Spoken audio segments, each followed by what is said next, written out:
concerns about intent is what we have so far. Yeah, the director said from a couple of hundred miles away. Aaron, what does an attack like this do for fears of a copycat? Well, clearly the acting director of ICE is concerned enough to put his agency on alert now for potential copycat attacks, and there have already been attacks on ICE facilities in Texas and elsewhere. So he's very concerned about that.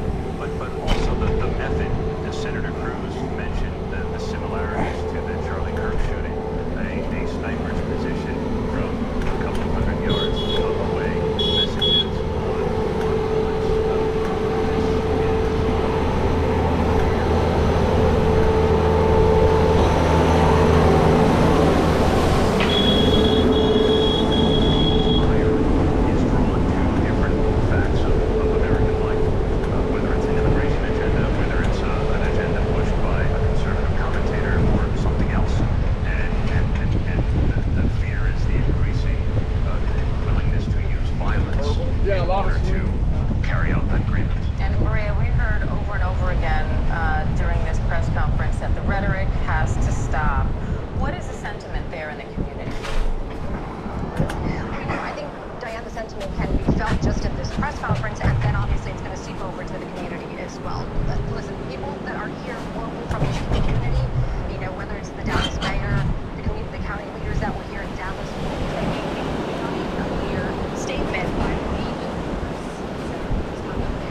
the streets, create more protests, create frustration with the people that are living here on both sides of this issue.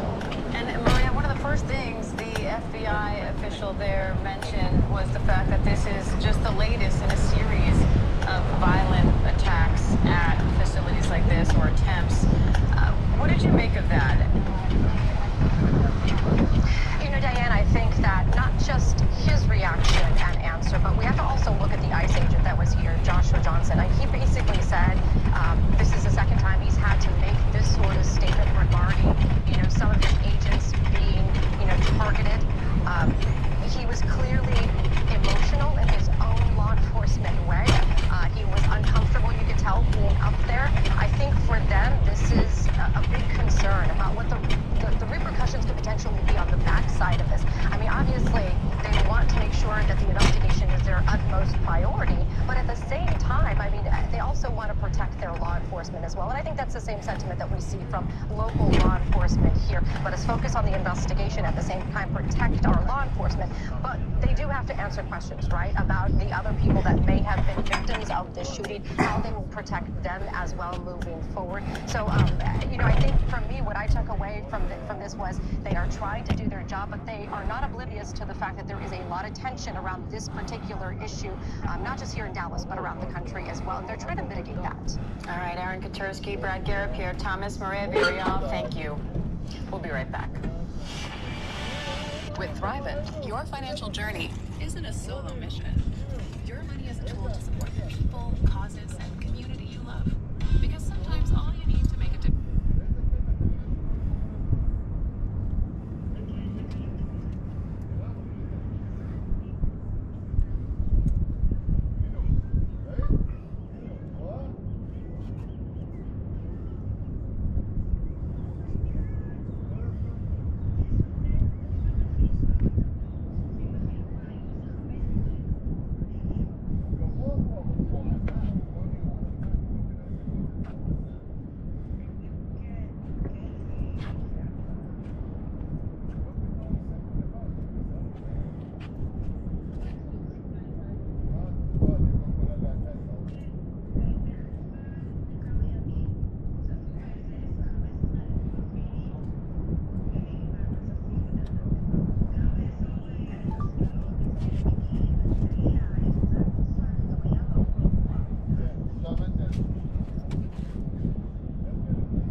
Difference is someone to help you make it happen.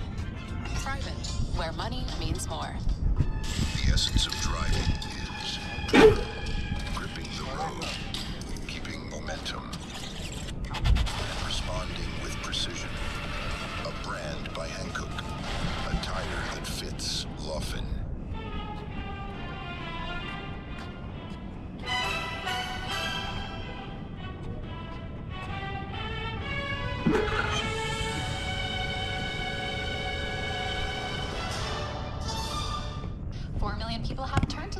to help make their financial dreams a reality. It's your turn.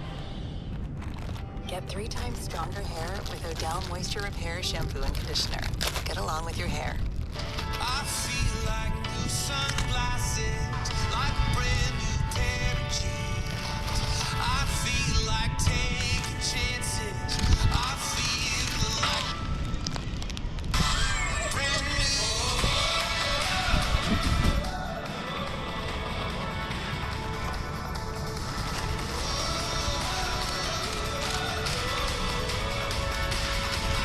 Celebrity cruises. Nothing comes close. looking for you. When you call my name, and when I see your face. Jersey Mike's is now an official sponsor of the NFL. Hold on, you're stealing my job. I don't want to steal anything. Lies. Eli's. I just love these subs. It's a Jersey Mike's thing. A sub above. Than any other newscast. Welcome back to ABC News Live. First, the maker of Tylenol is bracing for potential lawsuits as the Trump administration tries to link use in pregnancy to risk of autism. While the FDA says no studies have shown a causal link, the agency is still trying to change the label on Tylenol to warn pregnant women about the administration, or what the administration calls a risk of autism. And that could open the door for a wave of legal challenges. Now the World Health Organization is weighing in, saying, quote, there is currently no conclusive scientific evidence confirming a possible link between autism and use of a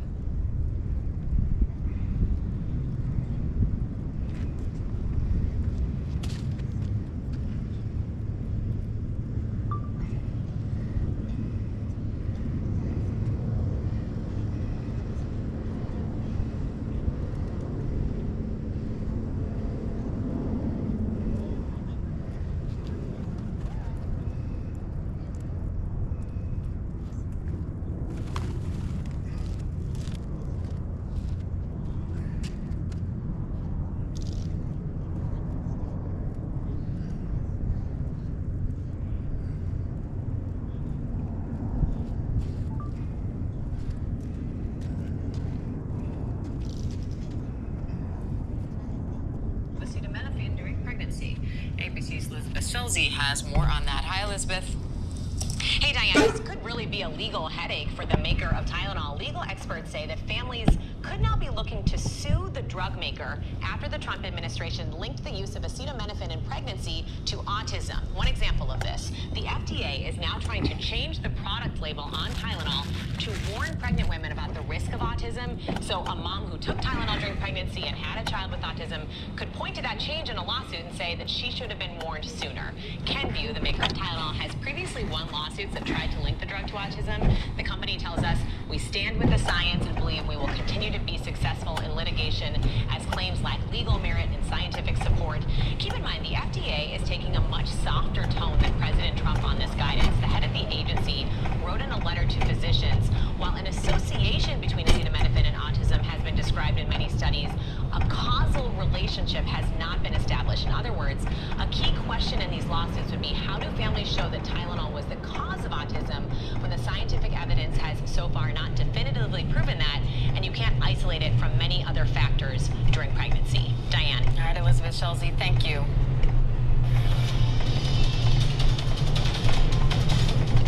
Millions of people across the South are bracing for severe weather. Strong storms could bring damaging wind and flash flooding from Texas to West Virginia. Meanwhile, a pair of new tropical threats are brewing in the Atlantic. Meteorologist Ken Dwecky is tracking all that for us. Ken, what do you have your eye on now?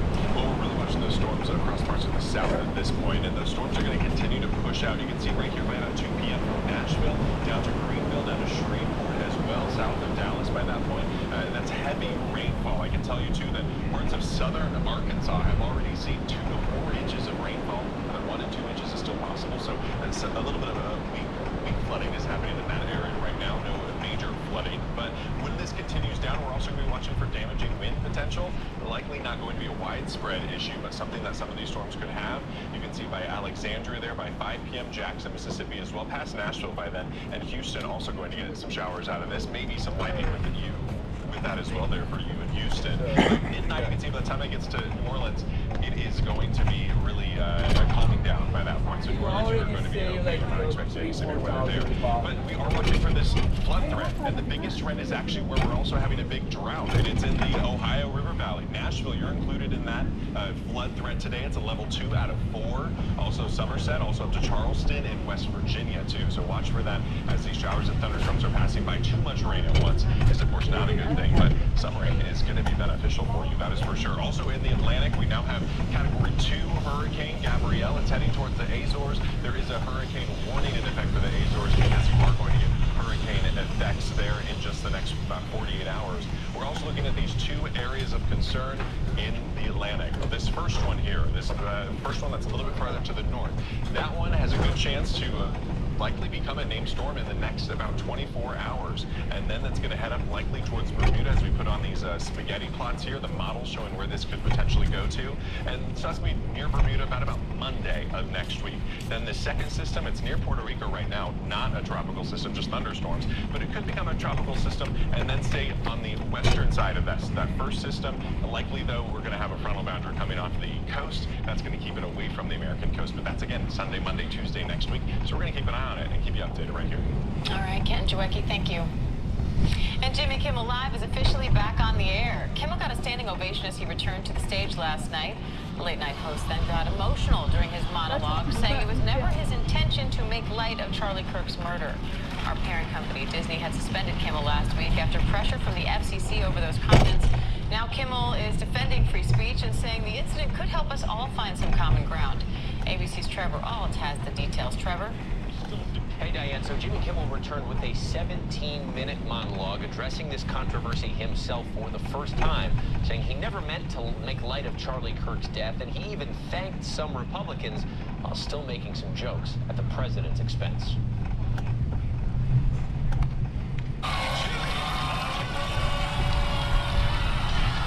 Walking out to a thunderous standing ovation, Jimmy Kimmel returning to late-night TV after a week off the air.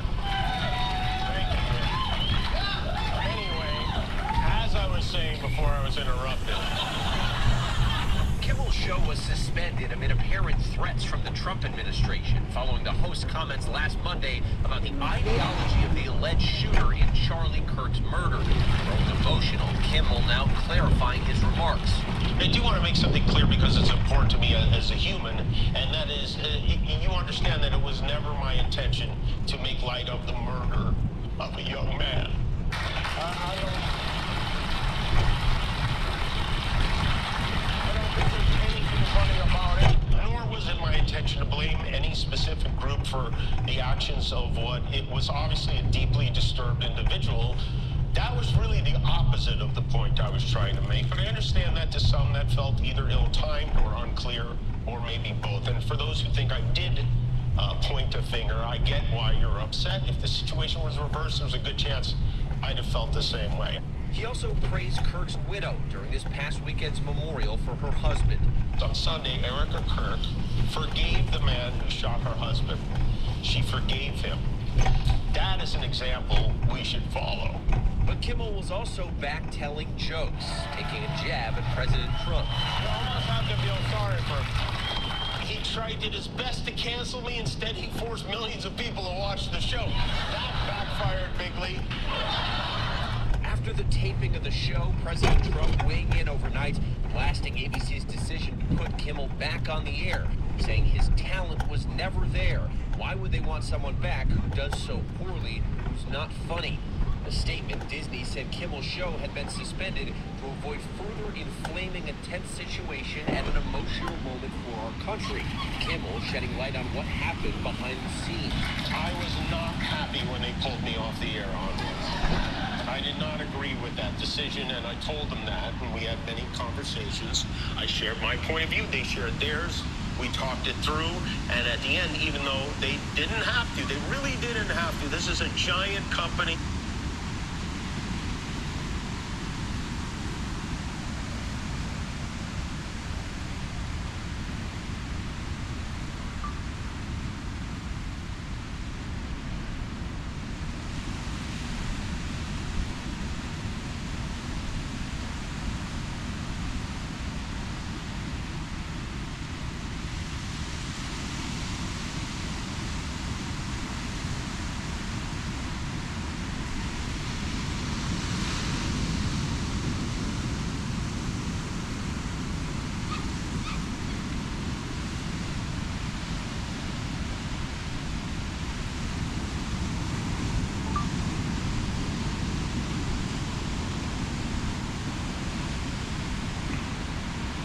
We have short attention spans, and I am a tiny part of the Disney Corporation. They welcomed me back on the air, and I thank them for that. The host also thanked those who came out to support him, including his fans, his fellow late-night hosts, and even voices on the right. Maybe most of all, I want to thank the people who don't support my show and what I believe, but support my right to share those beliefs anyway.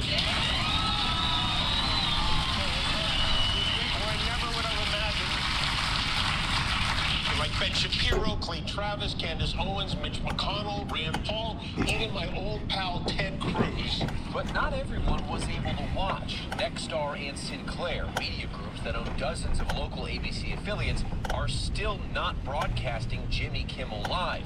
Kimmel using his opening monologue to defend free speech. Look, I never imagined I would be in a situation like this. I barely paid attention in school. One thing I did learn from Lenny Bruce and George Carlin and Howard Stern is that a government threat to silence a comedian the president doesn't like is anti-American. That's And Kimmel said that this situation is much bigger than him. He said his show is not important. What is important is we get to live in a country that allows us to have a show like this. Diane? Trevor Alt, thank you. Coming up, chaos in court. The man accused of trying to assassinate President Trump last year is found guilty. The scary moment he tried to stab himself in the neck after the verdict. The essence of driving is gripping the road, keeping momentum, and responding with precision. A brand by Hankook, a tire that fits often.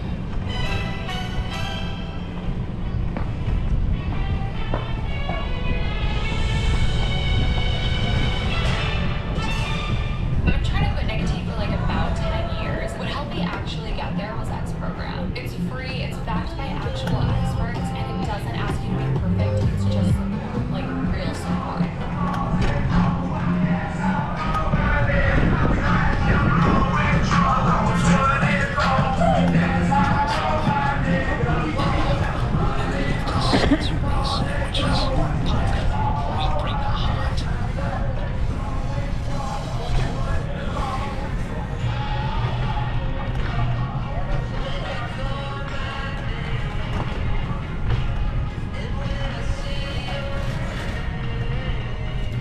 Jersey Mike's freshly slices it right in front of you. You can't fake that. You can fake my outfit.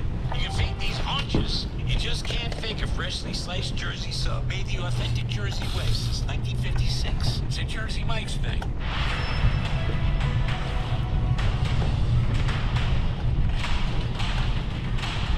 ABC News Live.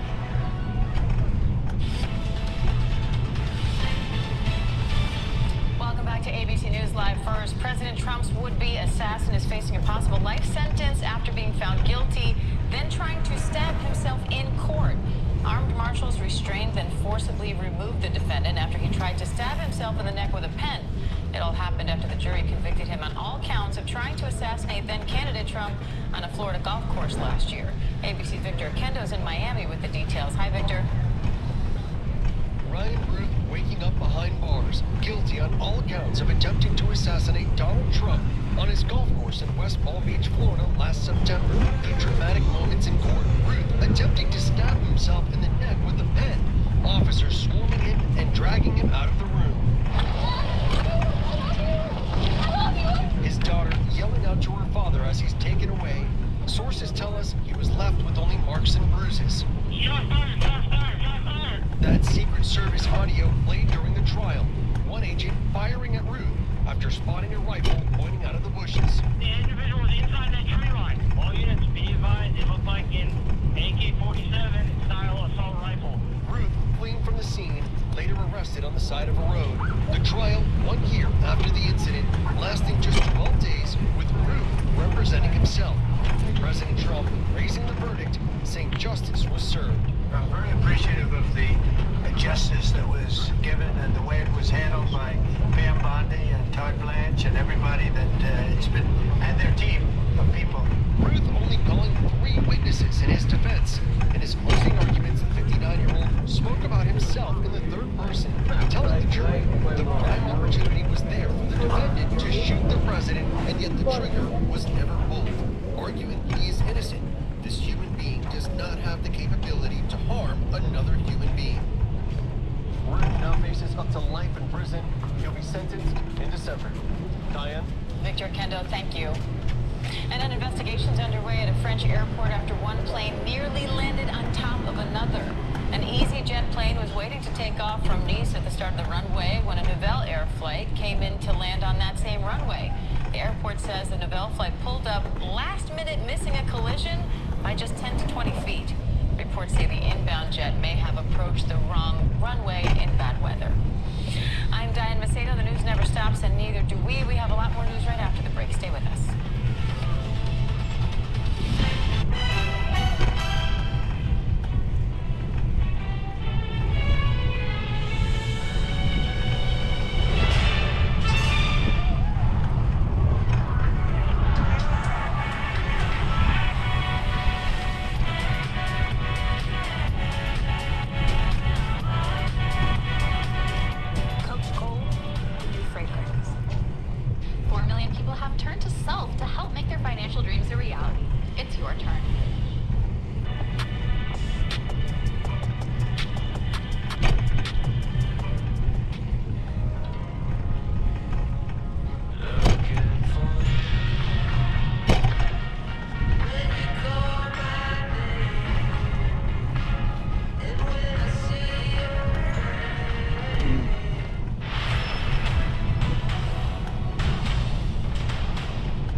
Extraordinary stories we'll be talking about today. That is what you need to know. Streaming on Disney+. 2 new episodes weekdays, starting with the day's first news in the morning, then in the afternoon as the news of the day unfolds.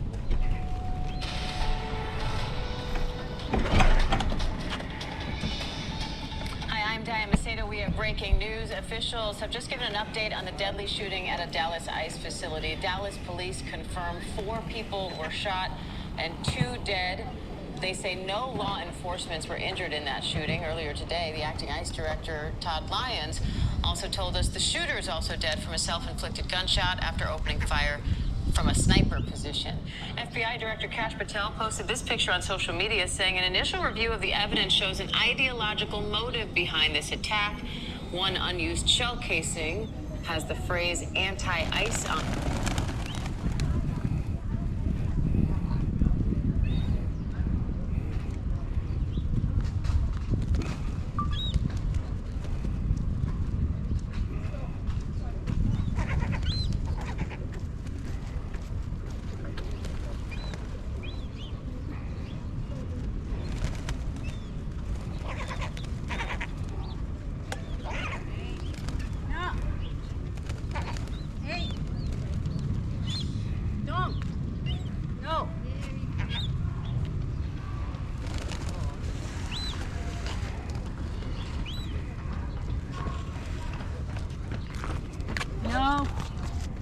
No. Eat together, not like that. No.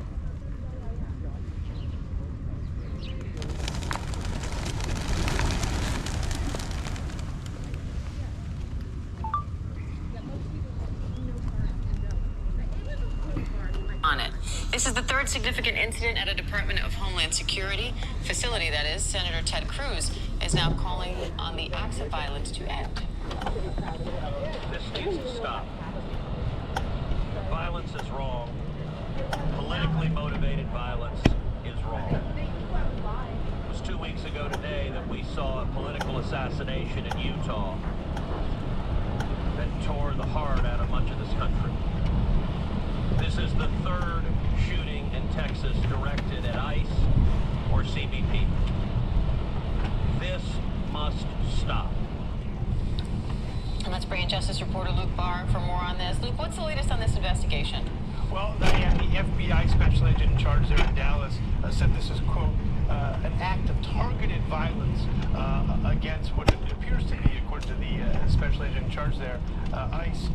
The suspect, as you noted, wrote anti-ICE on the bullets and on the shell casings. And it's important to note that the acting ICE director, Todd Lyons, said this morning that it's an active investigation. And the shooter died from a self-inflicted gunshot wound. And it's important also to note, Diane, that it appears that the sniper was shooting from an elevated position, according to Lyons, and that the shooting took place a couple hundred yards away. Our sources have said that all of the victims appear to be detainees, Diane. Maria, what can you tell us about this ICE facility and the area around it? Looks like maybe we don't have Maria. Luke, what are you watching for next here in this investigation? Well, what's next is officials are going to have to determine who this person is. Obviously, the shooter is dead from a self-inflicted gunshot wound. Who this person is, what their motive was. Obviously, it appears in some regard that there could be an anti-ICE motive, just given the writings on the bullet. But officials haven't made that determination yet. And also, if there are any social media postings, they're going to look at all of that from this person and determine and try and drill down on what a motive is. But this is the third instance in Texas of shooting at an ICE facility or a Customs and Border Protection facility. So it's something to watch down. And Maria's right near the scene, but on a little bit of a delay. So Maria, what can you tell us about this facility? Diane, we're actually about a half a mile away from the facility. It's basically over my left-hand shoulder, just past all of these police officers, and then just down the highway. I mean, listen, this is an area that is in the heart of Dallas for the most part. This facility is pretty nondescript. It doesn't look like a lot of the ICE facilities that we have seen, like Alligator Alcatraz, for example, out in a rural area, lots of land. I mean, this was a building that was in the heart of Dallas. It did have some big fencing around it. It had security in place. We just spoke with a man who said he actually had an appointment set for this afternoon or this morning, meeting there at the ICE facility. He was concerned, right, about missing his appointment, but he did give us some more perspective on what the inside and outside looks like. He said, yeah, for the most part, it does look like a regular building. He said there is a lot of security on the outside, metal detectors as you go in. Agents are all around that building, but then once you get inside, it does look like an office building for the most part. There is some area behind it that, if someone is detained and they are being brought in by law enforcement, there is a sally port, basically a